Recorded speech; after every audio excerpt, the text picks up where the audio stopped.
ঘুম। ঘুমাইতে চায়, হাতের শরীরের সমস্ত অঙ্গ প্রত্যঙ্গ ঘুমের কোলে নিবেদিত হয়ে যেতে চায়। ঘুম না আসলে হাত আর চলে না, মাথায় আর ভাবতে ইচ্ছা করে না, পাও আর চলতে চায় না, হার্টবিট বেড়ে যায়, আর ঘুমালে পরে সব শান্ত হয়ে যায়। সুবহানাল্লাহ কব না? আল্লাহ রাব্বুল আলামিন বলেন, এই নিদ্রা কি, এই ঘুমকে আমি তোমাদের জন্য শান্তির বাহন বানিয়ে দিয়েছি। আলাম ইয়ারাউ আন্না জাআলনাল লাইলা লিয়াসকুনু ফীহি ওয়ান নাহারা মুবসিরান ইন্না ফী যালিকা লাআয়াতিন লিকাওমি ইউমিনুন। তারা কি আল্লাহ পাকের এই কুদরতের কথা চিন্তা করে না, যে আমি রাতের আধার দিয়ে ধরনীর বুক ছেয়ে দেই, দিনের উজ্জ্বলতা, কোলাহল, গাড়ির আওয়াজ, ভ্যাঁ ভোঁ আওয়াজ হচ্ছে, কলকারখানার আওয়াজ হচ্ছে, সূর্যের বিরাট তাপ, ঘুম আসে না। সারাদিন কাজ করার পর শরীরের আরাম দেওয়ার জন্যে রাতের একটি কালো চাদর পৃথিবীর উপরে আমি বিছায়ে দেই।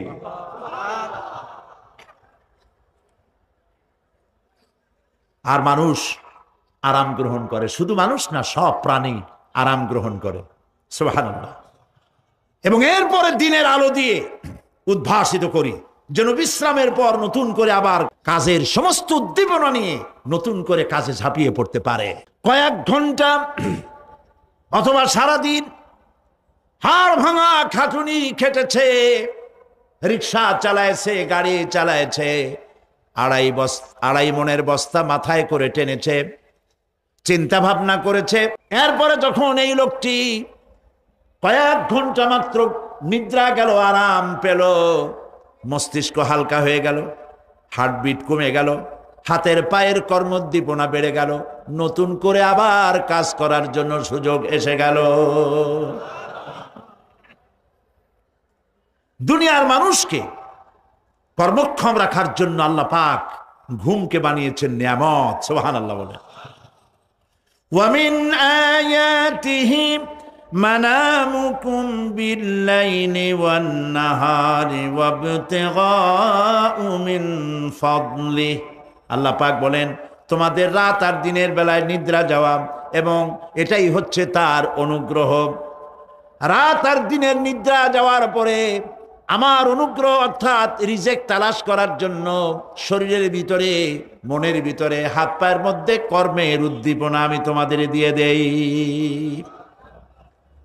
মহাবিজ্ঞানী আল্লাহ রাব্বুল আলামিনের এই বিশাল কুদরত এবং দয়া, যে মানুষকে তিনি ক্লান্তি দূর করার জন্য তিনি ঘুম দিয়েছেন, আলহামদুলিল্লাহ বলি। অনেক মানুষ আছে ঘুমাইতে পারে না, ঘুমাবার জন্য ফেনার গান খায়, ঘুমাবার জন্য ভ্যালিয়াম খায়, সিডাক্সিন খায়, রিল্যাক্সিন খায়, কত অক্সিজেন, অক্সিজেন, কত কিছু খায়, তারপরেও ঘুম আসে না। এই ঘুম যার আসে না, বিরাট নিয়ামত থেকে বঞ্চিত। ঘুম একটি নিয়ামত, আলহামদুলিল্লাহ বলি, বিশাল নিয়ামত ঘুম। আল্লাহ যে সমস্ত নিয়ামত আমাদের জন্ম থেকে শুরু করে এ পর্যন্ত বডির মধ্যে দিছেন, মৃত্যুর আগে আল্লাহ যেন একটিও কেড়ে না নেন, বলি আমিন। আল্লাহ রাব্বুল আলামিনের পরে বলেন,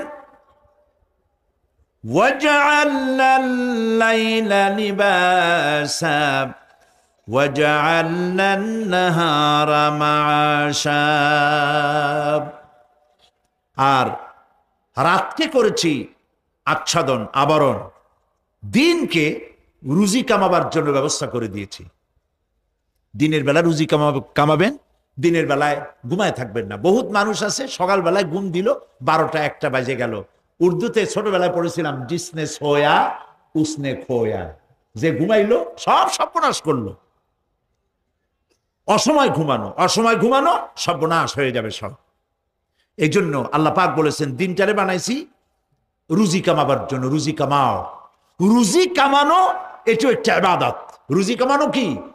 হালাল রুজি কামাবেন, ইবাদত। আপনি যে আপনার স্ত্রীকে একটা ব্লাউজ কিনে দেন, কাপড় চোপড়, প্রয়োজনীয় কসমেটিক্স কিনে দেন, আপনি যে বাজার ঘাট করেন, সব হালাল পয়সা যদি হয় সাদকা দেওয়ার মতো সমান সওয়াব হবে। রুজি কামাইতে হবে, এটা আল্লাহ পাকের হুকুম, রুজি কামাও। ফাইদা কুদিয়াতিস সালাত ফান্তাশিরু ফিল আরদ ওয়াবতাগু মিন ফাদলিল্লাহ। সুবহানাল্লাহ বলে। নামাজ যখন শেষ হয়ে গেল, ফাইদা কুদিয়াতিস সালাত, নামাজ যখন শেষ হয়ে গেল, ফান্তাশিরু ফিল আরদ, তখন জমিনে ছড়িয়ে পড়ো আর আমার অনুগ্রহ রিস্ক অনুসন্ধান করো। সুবহানাল্লাহ। মসজিদে বসে বসে খালি তসবিহ টিপতে থাকো না, কাজের সময় কাজ করো। অফিস থেকে বলে আসছে জোহরের নামাজ পড়তে যাই, জোহরের নামাজ পড়িয়ে তারপর নফল পড়া শুরু করছে, এরপরে দোয়া দুরূদ পড়া শুরু করছে। 1 ঘন্টা অফিসের সময় নষ্ট করেছেন। ফরজ নামাজ সুন্নত নামাজ পড়তে যতটুকু লাগবে এর থেকে বেশি সময় নিলে বেতন হালাল হবে না। আপনি মিথ্যা কথা বলে মিথ্যা ছুটি নিয়ে দিনের কাজ করতে পারেন না। আপনার রুজি হালাল হইতে হবে। আপনার নফল নামাজ পড়া দরকার, রাত পড়ে আছে, রাতের বেলা গিয়ে জনমের মতো নফল পড়েন, কে নিষেধ করবে? মনে থাকবে কথা। وَجَعَلْنَا نَوْمَكُمْ سُبَاتًا, আর আমি তোমাদের জন্য ঘুমকে করেছি শান্তির বাহন। মানুষের অঙ্গ প্রত্যঙ্গ প্রত্যেকটির কাজ ভিন্ন, প্রকৃতিও ভিন্ন। চোখ দেখে, কান শোনে, জিহ্বা স্বাদ গ্রহণ করে, নাক শোনে, নাক শোখে, মস্তিষ্ক চিন্তা ভাবনা করে। এ হলো প্রকৃতি। আর প্রত্যেকটি অঙ্গ প্রত্যঙ্গের রুচি আলাদা, কর্তব্যের মধ্যে বিরাট বৈষম্য। যেমন চোখ রঙিন এবং সুন্দর জিনিস দেখতে ভালোবাসে, ঠিক কিনা? বলেন ঠিক কিনা? একটা খারাপ জিনিসের দিক চোখ পড়লেই মানুষ তাড়াতাড়ি চোখ ফিরায় নেয়, ঠিক না? চোখ সুন্দর এবং রঙিন জিনিস দেখতে ভালোবাসে। কান সুমধুর সুর শুনতে ভালোবাসে, উৎসাহ বোধ করে। আর হাত নরম এবং মসৃণ জিনিসে স্পর্শ করতে উৎসাহ বোধ করে। নাক আতরের গন্ধ শুঁকতে ভালো লাগে। আর মন নতুন নতুন রঙিন ভাবনা ভাবতে চেষ্টা করে। বাড়ি বানাবো, বিল্ডিং বানাবো, ইন্ডাস্ট্রি করব, ছেলে বিয়ে দেবো, মেয়ে বিয়ে দেবো অমুক জায়গায় বিরাট লোকের কাছে। ভাবতে ভাবতে ভাবের সাগরে হারিয়ে যায়। আর ভাবনার ভিতরে খেয়ালে যদি কেউ পোলাও পাকায়, বাস্তবে তা হোক আর না হোক, খেয়ালে মনে মনে যদি কেউ পোলাও পাকায়, তাহলে ঘিয়ের দাম যাই হোক না কেন তাতে কিছু আসে যায় না। মানুষ রঙিন রঙিন ভাবনা ভাবতে খুব মজা পায়। তাহলে আমি কি বুঝাইতে চাইলাম? চোখের কাজ, নাকের কাজ, মুখের কাজ, কানের কাজ, মনের কাজ, প্রত্যেকটি অঙ্গ প্রত্যঙ্গে ভিন্ন ভিন্ন কাজ আছে, ভিন্ন ভিন্ন রুচি আছে। প্রিয় ভাই সব, হযরত ওমর ফারুক রাদিয়াল্লাহু তাআলা আনহু তিনি একবার মসজিদ নববীর মধ্যে দেখলেন ফজরের সময়, জোহরের সময় তিনি দেখলেন ফজরে যাদের দেখলাম এক জায়গায় বসা 5-7টা লোক, জোহরে তো তাদেরই দেখতেছি। আসরের সময় দেখলেন ওইখানে বসা, মাগরিবেও দেখলেন, এশায়ও দেখলেন। এশার নামাজের পর তিনি প্রশ্ন করলেন, তোমরা কারা? বলল যে আমরা হলাম দূরের থেকে আসছি, মসজিদে নববী শ্রেষ্ঠ মসজিদ, এখানে বসে বসে আল্লাহর জিকির আজগার করি। তো আল্লাহর জিকির আজগার করো, নামাজ পড়ো, খাও কি? কাজে কিছু লোক আছে ওরা মেহেরবানি করে রান্না করে আনিয়া আমাদের খাওয়াইয়া যায়। হযরত ওমর ফারুক রাদিয়াল্লাহু তাআলা আনহু বললেন, তাহলে তো তোমার চাইতে, তোমরা যে কয়জন এখানে বসে ইবাদত করো, তোমাদের চাইতে ওই ব্যক্তি অনেক উত্তম যে নিজে রুজি কামাই করে তোমাদের খাওয়ায় যায়। তোমরা তো অলস। শুনে রাখো, নামাজের সময় ছাড়া আগামীকাল এই জায়গায় যদি বসা দেখি, ব্যাট মেরে বের করে দেবো মসজিদ নববী থেকে।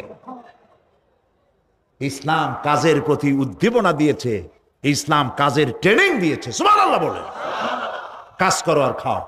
বসে বসে বাপের বোঝা হইও না। আমাদের দেশে বহু পোলাপান আছে বাপের হোটেলে খায় আর মসজিদে গিয়া ঘুমায়।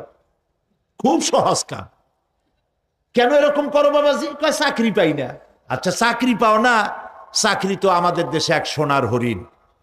অথর্ব মন্ত্রীর অথর্ব ভাগ্না চাকরি হয়ে যায়, কিন্তু ফার্স্ট ক্লাস ফার্স্ট হয়েছে এমএতে, চাকরি হয় না।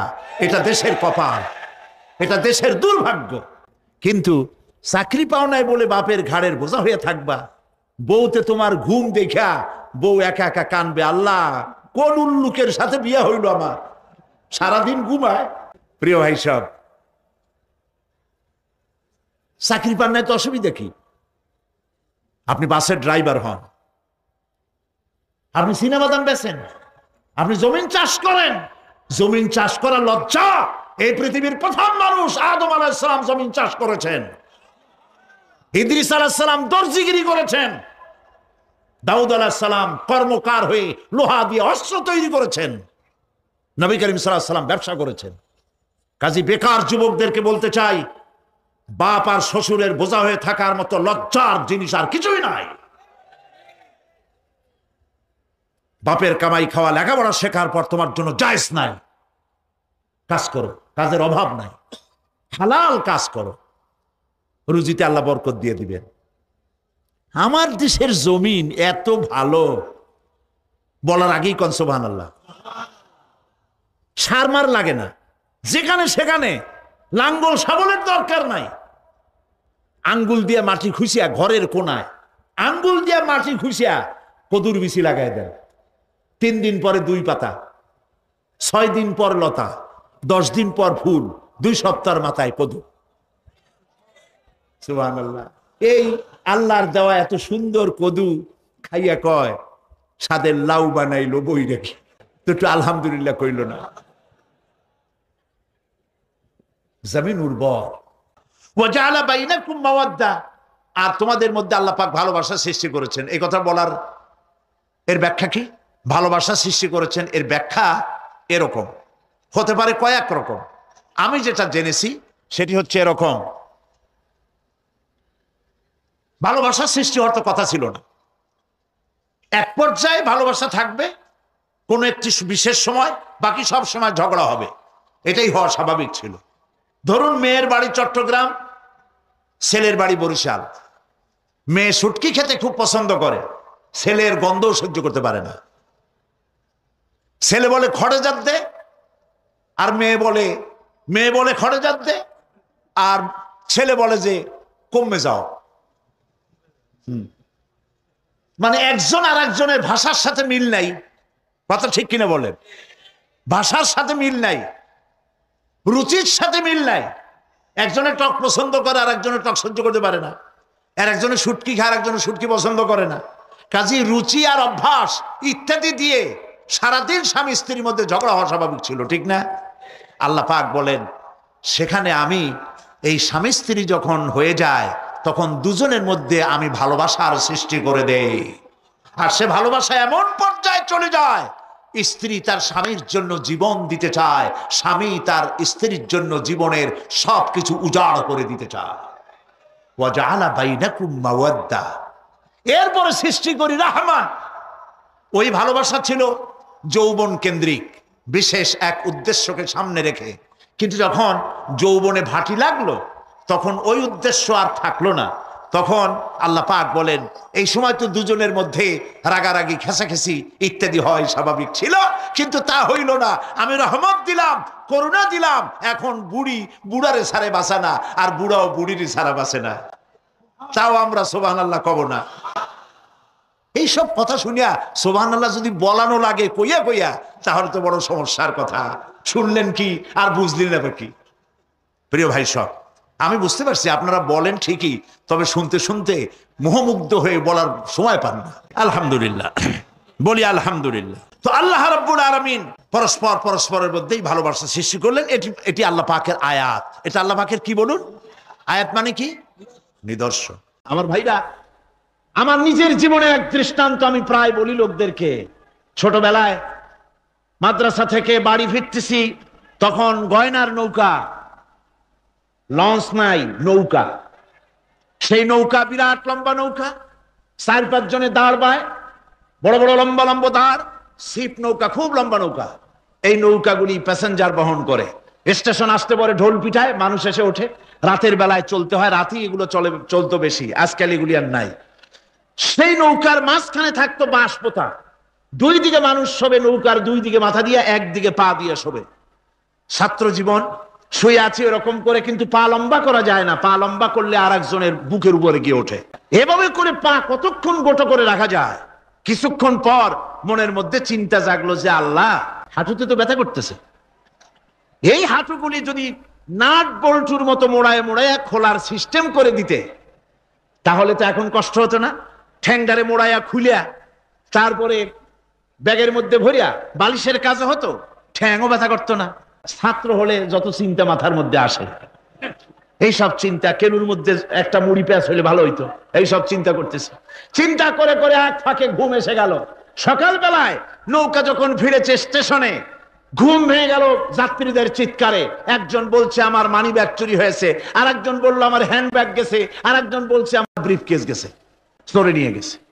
ওরা তো যার যার হারানো জিনিস নিয়ে ব্যস্ত।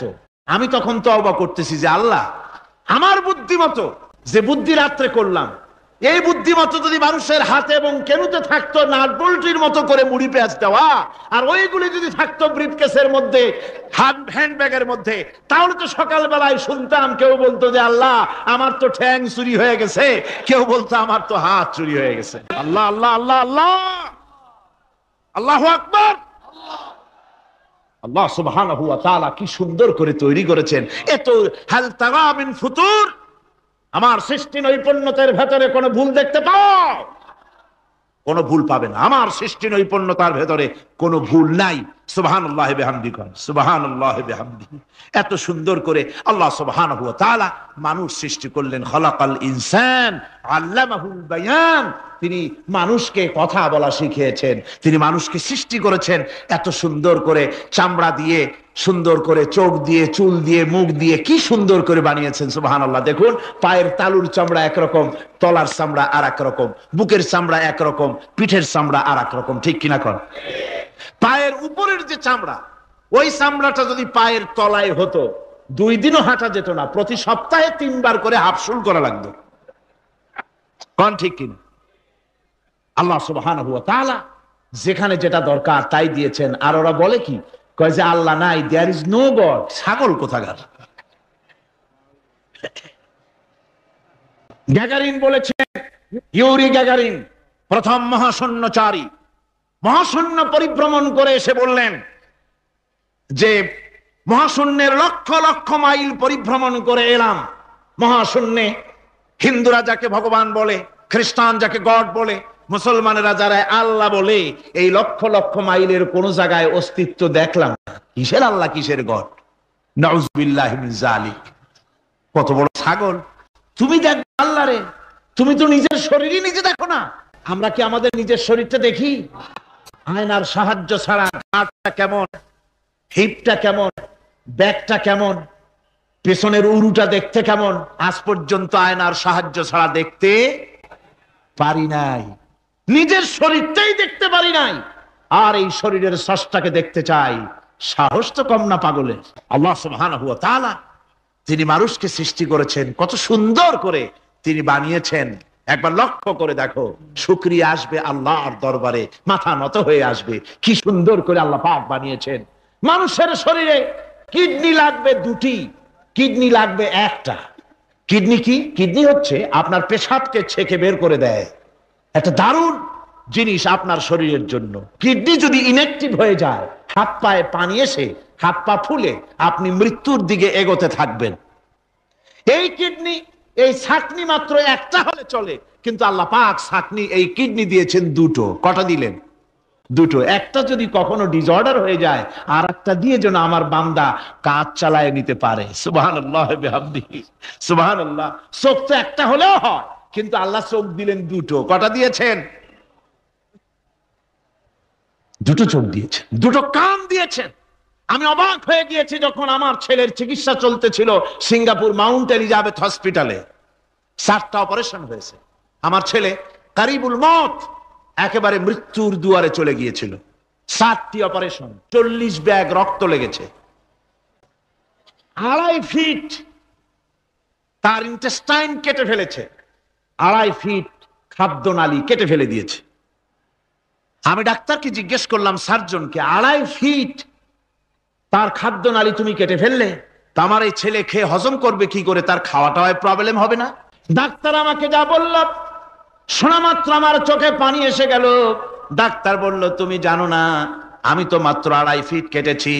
তোমার স্রষ্টা, এই পৃথিবীর স্রষ্টা মানুষ যিনি সৃষ্টি করেছেন, প্রত্যেক মানুষের পেটের ভিতরে এই খাদ্য নালীকে রব্বুল আলামিন 22 ফিট লম্বা করেছেন। আমি তো মাত্র 2.5 ফিট কেটেছি।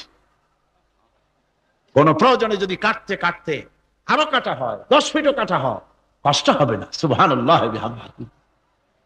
তার শ্বাস নেওয়ার জন্য, প্রশ্বাস নেওয়ার জন্য কি ব্যবস্থা আল্লাহ পাক করেছেন। হার্ট, মানুষের হার্ট বিট হচ্ছে, এটাকে হার্ট বিট যেটা হয়, সংকোচন সম্প্রসারণ। এই যে মানুষ, ডাক্তাররা বলে রোগী হার্ট অ্যাটাক করেছে, হার্ট অ্যাটাক করেছে। হার্ট অ্যাটাক করলো, অ্যাটাকটা কি? অ্যাটাকটা হচ্ছে সংকোচন সম্প্রসারণ, সংকোচন সম্প্রসারণ, এরকম হচ্ছে। ফট করে এটা অ্যাটাক করলো, আর যদি ছেড়ে না দেয় এটাই অ্যাটাক করা, এটাই তার জীবনটা শেষ হয়ে যাওয়া। ডাক্তাররা বলেছেন যে মানুষের শরীরের সবকিছু চিন্তা করে গবেষণা করে বহুত কিছু বুঝেছি, কিন্তু হার্টটা এরকম পাঞ্চিং কেন করে, এই জিনিস আজও পর্যন্ত আমাদের মাথায় ঢোকে নাই। সুবহানাল্লাহ। আল্লাহ পাক কি সুন্দর করে এই পাঞ্চিং এর মাধ্যমে, হার্ট যেভাবে করতেছে, এই পাঞ্চিং এর মাধ্যমে সমস্ত শরীরের রক্তগুলি পা থেকে শুরু করে মাথা পর্যন্ত সব ছড়িয়ে দেওয়া হচ্ছে, এভাবে ছড়িয়ে দেওয়া হচ্ছে, যাতে করে মানুষ জীবিত থাকে, শরীরের রক্ত গরম থাকে, হিম শীতল হয়ে মানুষ যেন মারা না যায়। এই জন্য আল্লাহ সুবহানাহু ওয়া তাআলা এত সুন্দর ব্যবস্থা করেছেন। এক সময় আঘাত পেয়ে অনেকগুলি রক্ত যদি পড়ে যায়, মানুষ রক্ত শূন্যতায় মরবে না, আবার খানিকটা রক্ত রিজার্ভও থাকে, আল্লাহ পাক রিজার্ভ করে রাখেন। স্পঞ্জের ভিতরে পানি থাকলে উপর থেকে টের পাওয়া যায়, ওরকম খানিকটা রক্ত আল্লাহ শরীরের ভিতরে রিজার্ভ রেখেছেন। এই জন্য বড় বড় ডাক্তাররা, বড় বড় ডাক্তার, বড় বড় বিজ্ঞানী কখনোই নাস্তিক হয় না। এই সব দৃশ্য দেখে তারা মনে করে নিশ্চয়ই একজন কেউ আছেন যিনি এগুলি তৈরি করেছেন, এগুলি এমনে এমনে হয় নাই। যিনি তৈরি করেছেন তিনি কে? তিনি হচ্ছেন আল্লাহ সুবহানাহু ওয়া তাআলা। তিনি এগুলি সৃষ্টি করেছেন, তিনি এগুলি তৈরি করেছেন। ওই আল্লাহ পাকের কাছেই আমাদের সকলকেই ফিরে যেতে হবে। আল্লাহ রাব্বুল আলামিন তিনি বলছেন, আমি মানুষ সৃষ্টি করেছি, খালাকাল ইনসানা আল্লামাহুল বায়ান। মানুষ সৃষ্টি করেছি, শুধু মানুষকে সৃষ্টি করি নাই, আমি আবার তার জোড়াও তৈরি করে দিয়েছি। মানুষ একা একা না, পৃথিবীতে সব জোড়ায় জোড়ায় তৈরি করেছি। উদ্ভিদের মধ্যে জোড়া তৈরি করেছি, প্রাণী জগতের মধ্যে জোড়া তৈরি করেছি। এই দুনিয়ার ভিতরে যা কিছু আছে, উদ্ভিদ হোক আর মানুষ হোক, প্রাণী জগৎ হোক, সবগুলিকে আমি আল্লাহ জোড়া বানাইছি, জোড়ায় জোড়ায় নর এবং নারী সবগুলির মধ্যে করে দিয়েছি। ওয়া মিন আয়াতিহি আন খালাকা লাকুম মিন আনফুসিকুম আজওয়াজান লিতাসকুনু ইলাইহা ওয়া জাআলা বাইনাকুম মাওয়াদ্দাতান ওয়া রাহমা। আল্লাহ রাব্বুল আলামিন বলেন, আমার অগণিত নিদর্শনের ভিতরে এটাও একটি নিদর্শন যে আমি তোমাদের থেকে তোমাদের জোড়া তৈরি করেছি, তোমাদের স্ত্রীদেরকে তৈরি করেছি, যাতে করে তোমরা তাদের কাছে শান্তি পাও। আর তোমাদের মধ্যে ভালোবাসা সৃষ্টি করেছি, মহব্বত সৃষ্টি করে দিয়েছি। আর পরিণত বয়সে এই মহব্বতকে আমি আল্লাহ করুণার সহৃদয়তায় পরিণত করে দেই। তোমার থেকে তোমার জোড়া নারী সৃষ্টি করেছি, স্ত্রী। সেই স্ত্রীর কাছে তুমি তোমার স্বস্তি শান্তি ফিরে পাবে। আর যখন বৃদ্ধ হয়ে যাবে, তখন এই ভালোবাসাটা আমি করুণা আর মহব্বতের মধ্যে পয়দা করে দেই। এর দ্বারা এই ভালোবাসা এবং মহব্বতের মাধ্যমে সন্তান সন্ততি পৃথিবীতে আসে, নাতি আসে, পৌত্র আসে, পৌত্রী আসে, এভাবে করে আত্মীয় স্বজন পরিবেষ্টিত অবস্থায় দুনিয়ায় মানব বংশ আমি এভাবে করে বৃদ্ধি করি। আর এরপরে মানব সৃষ্টি করে মানুষকে এক পরিবেশ সৃষ্টি করে দিয়ে তাকে কথা বলারও আমি ভাষা শিখিয়েছি। আল্লামাহুল বায়ান। মানুষকে আমি কি শিক্ষা দিয়েছি? কথা বলতে আমি শিক্ষা দিয়েছি। কথা বলার কারণেই মানুষ আর কথা বলতে পারে না বলে মানুষের সাথে পশুর সাথে এই বিরাট পার্থক্য। পশু কথা বলতে পারে না, মানুষ কথা বলতে পারে। কথা বলা হচ্ছে মানুষের একটা বিশেষ বৈশিষ্ট্য। আরে বায়ান শব্দের অর্থ শুধু কথা নয়, বায়ান শব্দের অর্থ হচ্ছে চেতনা, বুদ্ধি, অনুভূতি, প্রজ্ঞা, মেধা, চিন্তা, বিবেচনা, ইচ্ছা শক্তি, প্রতিরোধ শক্তি, এ সবগুলি বয়ানের ভিতরে সীমাবদ্ধ। যে আমি বয়ান শিক্ষা দিয়েছি, তার মানে এতগুলি জিনিস আমি তোমার মধ্যে আমি সৃষ্টি করে দিয়েছি মানুষের মধ্যে। এরপরে এ বয়ান একটি শিক্ষা। শিক্ষা বলতে বুঝায়, এই শিক্ষাটা আল্লাহ সবাইকে দিয়েছেন। মাছ সাঁতার কাটতে পারবে, পাখি আকাশে উঠতে পারবে, পাখিকে আল্লাহ ওড়ার ক্ষমতা দিয়েছেন। মুরগির বাচ্চা ডিমের থেকে বের করে পানির মধ্যে ছেড়ে দিবেন, ও সাঁতার কাটতে পারবে না। আপনি আমারে কোন মুরগির ডিমের ভিতরে মুরগির বাচ্চা, হাঁসের ডিমের ভিতরে হাঁসের বাচ্চা, সে কি করে বোঝে ডিমের কোন অংশ পাতলা, সেই অংশটা সে অপারেশন শুরু করে দেয়। সে কিন্তু সব জায়গায় ঠোকায় না। ওই ডিমের পর্দার ভিতরে একটা অংশ আছে পাতলা, সামান্য পাতলা, সেই পাতলা অংশ সে ঠুক করে একটুখানি অপারেশন করে, পর্দাটা ফেটে যায়, সেখান থেকে সে বেরিয়ে আসে। কে শিখালো যে এই জায়গায় ঠুক করে আওয়াজ কর, বেরোতে পারবি? কে শিখালো? আল্লাহ পাক শিক্ষা দিয়েছেন। এটা বয়ানের অন্তর্গত।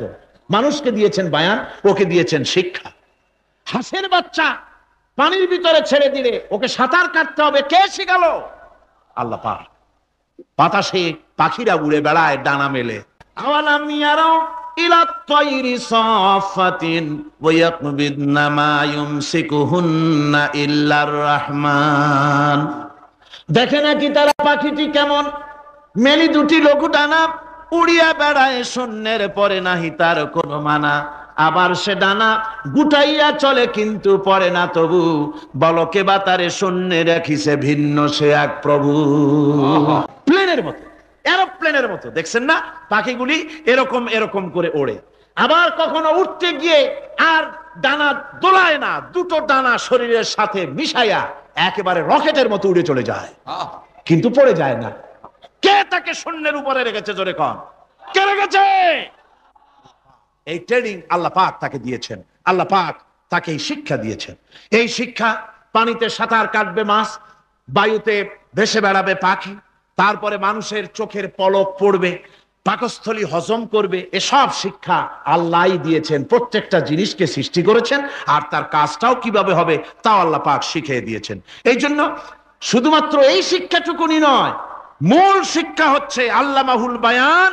এর আসল অর্থ হলো মানুষের জ্ঞানের পূর্ণতার জন্য আল্লাহ পাক বায়ান দিয়েছেন। সে বায়ান হচ্ছে কোরআনে কারীম। সে বায়ান কি? কোরআন। এই কোরআন হচ্ছে মানুষের জ্ঞানের পূর্ণতা। কোরআন দিয়েই মানুষের জ্ঞান পরিপূর্ণ হয়। ওমা উতীতুম মিনাল ইলমি ইল্লা কালিলা। তোমাদেরকে খুব সামান্যতম জ্ঞান দেওয়া হয়েছে। আসল জ্ঞানের মালিক কে? আল্লাহ সুবহানাহু ওয়া তাআলা। আল্লাহ রাব্বুল আলামিন বলেন, আশ-শামসু ওয়াল কমারু বিহুসবান ওয়ান নাজমু ওয়াশ-শাজারু ইয়াসজুদান। সূর্য এবং চন্দ্র একটা বিরাট একটা হিসাবের অনুসরণে বাধ্য। সূর্য আর চন্দ্র একটা হিসাবের অনুসরণে বাধ্য, এর ব্যতিক্রম হওয়ার কোনো উপায় নাই।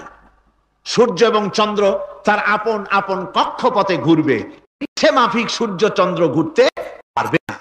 12টার সময় সূর্য এসে বলতে পারবে না, বেটারা ছন আমি এখন উদিত হব, পারবে? পারবে না।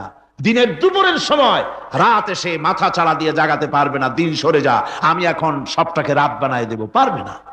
চন্দ্র এবং সূর্য একটা নির্ধারিত একটা হিসাবের অনুসরণে তারা রয়েছে, আর এই হিসাবের নিয়ম, কঠোর হিসাবের নিয়মতান্ত্রিকতার ভেতরে থাকার কারণেই মানুষের জন্য চন্দ্র, মাস, বছর ইত্যাদি গণনা মানুষের জন্য আল্লাহ সহজ করে দিয়েছেন। আল্লাহ পাকের নবীর কাছে জিজ্ঞাসা করা হচ্ছে, ওয়ায়াসআলুনাকা আনিল আহিল্লাম।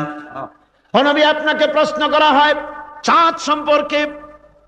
কাফেররা প্রশ্ন করেছে, চাঁদের ক্রমবর্ধমান ক্রমহ্রাস কেন? চাঁদ বাড়ে কেন, কমে কেন? আপনারে জিজ্ঞাসা করা হয়, আপনি জবাবে বলুন, কুল হিয়া মাওয়াকিতু লিন্নাস। বলুন, এ চাঁদ হচ্ছে মাস, দিন, বছর গণনা করার জন্য, গোটা পৃথিবীবাসীর জন্য আমি একটা স্থায়ী ক্যালেন্ডার আকাশে ঝুলায় রাখছি। জোরে কোন সুবহানাল্লাহ। বিনা পয়সার ক্যালেন্ডার কে ঝুলায় রাখছেন? আল্লাহ সুবহানাহু ওয়া তাআলা তিনি ঝুলিয়ে রেখেছেন এই ক্যালেন্ডারকে, আর এই চন্দ্র সূর্য নিজের ইচ্ছা মাফিক চলতে পারে না। আল্লাহ পাক কোরআনে কারিমে বলেছেন, আফা গায়রা দীনিল্লাহি ইয়াবগুন ওয়া লাহু আসলামা মান ফিস সামাওয়াতি ওয়াল আরদি তাওআন ওয়া কারহা। তোমরা কি আমার দেওয়া জীবন ব্যবস্থা ছেড়ে দিয়ে মানুষের তৈরি করা, অন্যের তৈরি করা মতবাদ গ্রহণ করতে চাও? ওয়ালাহু আসলামা মান ফিস সামাওয়াতি ওয়াল আরদ, অথচ আকাশে যা কিছু আছে, জমিনে যা কিছু আছে, সব আমার কি করছে? আমার হুকুম মেনে, আমার আনুগত্য করে তারা চলছে। আনুগত্যের সামনে মস্তক অবনত করে দিয়েছে। তাই তো আমরা দেখতে পাই তাল গাছে কোনোদিন বেল হয় না। হয়? তাল গাছে বেল হয়? নারকেল গাছে আম হয়? নিম গাছে লিচু হয়? হয় না। আল্লাহর সুন্নতের ভিতরে কোনো পরিবর্তন পাওয়া যাবে না। দেখুন, বঙ্গোপসাগরের পানি মিষ্টি না নোনা? সবাই বলুন, মিষ্টি না নোনা? বঙ্গোপসাগরের নোনা পানি জোয়ারের টানে এই বঙ্গোপসাগরের নোনা পানিগুলি পদ্মা মেঘনা যমুনার ভিতরে প্রবেশ করে মিষ্টি পানির ভিতরে, আবার ভাটির টানে পদ্মা মেঘনা যমুনার পানিগুলি, মিষ্টি পানিগুলি নোনা পানির মধ্যে গিয়া ঢোকে। মাঝখানে কোনো পার্টিশন নাই। নোনা পানি মিষ্টি পানির এলাকাকে নোনা বানাতে পারে না, আবার মিষ্টি পানিগুলি গিয়া নোনা পানিগুলিরে মিষ্টি বানাইতে পারে না। কার হুকুম পালন করে? কার হুকুম? النجم والشجر يسجدان والسماء رفعها ووضع الميزان। তারকা বৃক্ষরাজি সব সেজদায় রত। তারাই সেজদা দেয় কারে? কারে সেজদা দেয়? চাঁদ সেজদা করে কাকে? সূর্য করে কাকে? গাছপালা করে কারে? আল্লাহ পাককে সেজদা করে সবাই। সমস্ত সৃষ্টি জগতের কাজ হলো তিনটা। সৃষ্টি জগতের কাজ কয়টা? তিনটি কাজ। একটা কাজ হচ্ছে সৃষ্টি জগৎ মহান আল্লাহর উদ্দেশ্যে সিজদা করবে, তার হামদ করবে, তার তাসবিহ করবে। তিনটা কাজ, সিজদা করবে, হামদ করবে, তাসবিহ করবে। এই তিনটা কাজ হচ্ছে সৃষ্টি জগতের। গোটা পৃথিবীর সবকিছু আল্লাহ পাককে সিজদা করছে। কোরআনে কারীমে রব্বুল আলামিন বলেন, وَلِلَّهِ يَسْجُدُ مَنْ فِي السَّمَاوَاتِ وَالْأَرْضِ طَوْعًا وَكَرْهًا وَظِلَالُهُمْ بِالْغُدُوِّ وَالْآصَالِ। আল্লাহ পাক বলেন, আকাশে যা কিছু আছে, জমিনে যা কিছু আছে, সব কিছু আমার সেজদা করে। এমনকি গাছগুলি, গাছও আমার সেজদা করে। গাছগুলি সকাল বেলায় গাছের ছায়া সকাল বেলায় আর বিকাল বেলায় নিজের ছায়া লম্বা করে দিয়ে আমার সামনে সেজদায় পতিত হয়ে যায়। গাছগুলি আমাকে সেজদা করে। তারকা সমূহ, চন্দ্র সূর্য সব আমাকে সেজদা করে। ওয়ালিল্লাহি ইয়াসজুদু মা ফিস সামাওয়াতি ওয়া মা ফিল আরদ মিন দাব্বাতিন ওয়াল মালাইকাতু ওয়া হুম লা ইস্তাকবিরুন। আকাশ এবং জমিনে যা কিছু আছে আমার সিজদা করে। আমার সিজদা থেকে কেউ অহংকার করে না, অহমিকতা করে না। আমার সিজদা থেকে কেউ ফিরে যায় না, সবাই আমাকে সিজদা করে। সুতরাং ও মানুষ, আমার দরবারে সিজদায় মাথা নত করে দাও। সবগুলি আমার সামনে সিজদা করতেছে। আলাম তারা আন্নাল্লাহা ইয়াসজুদু লাহু মান ফিস সামাওয়াতি ওয়া মান ফিল আরদ ওয়াশ-শামসু ওয়াল কামারু ওয়ান নুজুমু ওয়াল জিবালু ওয়াশ-শাজারু ওয়াদ-দাওয়াবু ওয়া কাসীরুম মিনান নাস। আল্লাহ পাক বলছেন, আকাশ এবং জমিনে যা আছে সব আমাকে সেজদা করছে। চাঁদে, সূর্যতে, গাছপালায়, পাহাড় পর্বতে সবকিছু, সমস্ত প্রাণী জগৎ পর্যন্ত, চতুষ্পদ জন্তুগুলি পর্যন্ত আমি আল্লাহকে সেজদা করে। সুবহানাল্লাহ। আল্লাহ রাব্বুল আলামিন এবার বলেন, ওয়াল আরদা ওয়াদাহা লিল আনাম ফিহা ফাকিহাতু ওয়ান নাখলু যাতুল আকমাম। আল্লাহ পাক বলছেন, পৃথিবীকে তিনি সমস্ত সৃষ্টির জন্য এই পৃথিবী বানিয়েছেন। আনাম, আনাম শব্দের অর্থ হচ্ছে জীব, জানদার। যত জানদার আছে সমস্ত জানদারদের জন্য আল্লাহ পাক এই পৃথিবীকে বানিয়েছেন। অর্থাৎ যাদের প্রাণ আছে, প্রাণী সময়ের জন্য আল্লাহ যা সৃষ্টি করেছেন সেটা হলো এই পৃথিবী। এই পৃথিবী ছাড়া অন্য কোথাও কোন প্রাণী বসবাসের উপযোগী করে আল্লাহ তৈরি করেন নাই। এই পৃথিবীটা কি আল্লাহ পাক প্রাণীদেরকে বসবাসের উপযোগী করে তৈরি করেছেন। তারপরে বলছেন পৃথিবী তো তৈরি করলাম, এরপরে আমি তাদের সমস্ত খাবার দাবারের ব্যবস্থাও করেছি। খেজুরগুলিকে আমি প্যাকেট করে তোমাদের সামনে দিয়েছি, আচ্ছাদন দিয়ে দিয়েছি।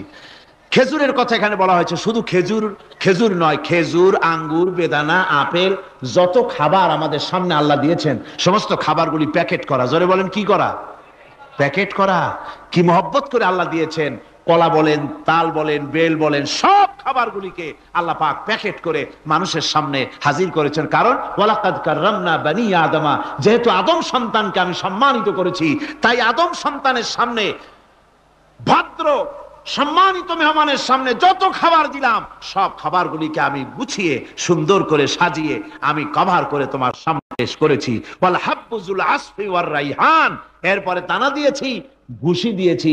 দানা হচ্ছে মানুষের খাবার, ভুসি হচ্ছে পশুর খাবার। এই মানুষের খাবার, পশুর খাবার সবকিছু আমি পরিবেশন করেছি। এরপর আল্লাহ বলছেন ফাবিআইয়ি আলা রাব্বিকুমা তুকাযযিবান। আল্লাহ পাক বলছেন কোন নিয়ামতকে, তোমার প্রভুর কোন নিয়ামতকে অস্বীকার করতে পারো? আল্লাহর কোন নিয়ামতকে অস্বীকার করতে পারবে না। এভাবে হাজারো নিয়ামত দিয়ে আমি তোমাদেরকে সমৃদ্ধ করেছি। সূরা আর রহমান একেবারে শেষ পর্যন্ত আল্লাহর এই সমস্ত নিয়ামত দিয়ে ভরা, নিয়ামতের কথা দিয়ে, রহমতের কথা দিয়ে ভরা। জোরে কোন সুবহানাল্লাহি বিহামদিহি। এই কোরআন, যে কোরআন আল্লাহ আমাদের শিক্ষা দিলেন, এই কোরআন অনুযায়ী দয়া করে যে কোরআন দিলেন, যাতে অর্থনীতি আছে, সমাজনীতি আছে, রাজনীতি আছে, যাতে মানুষের পারিবারিক জীবন আছে, সবকিছু যে কোরআনে আছে। এই কোরআন দিয়ে রাসূলুল্লাহ একটা সমাজ তৈরি করেছিলেন যেখানে চুরি ছিল না, ডাকাতি ছিল না, জেনা ব্যভিচার ছিল না। ওরকম একটি সমাজ বাংলাদেশে প্রতিষ্ঠিত হোক, এটা কি আপনারা চান? কারা কারা চান? দেখতে চাই।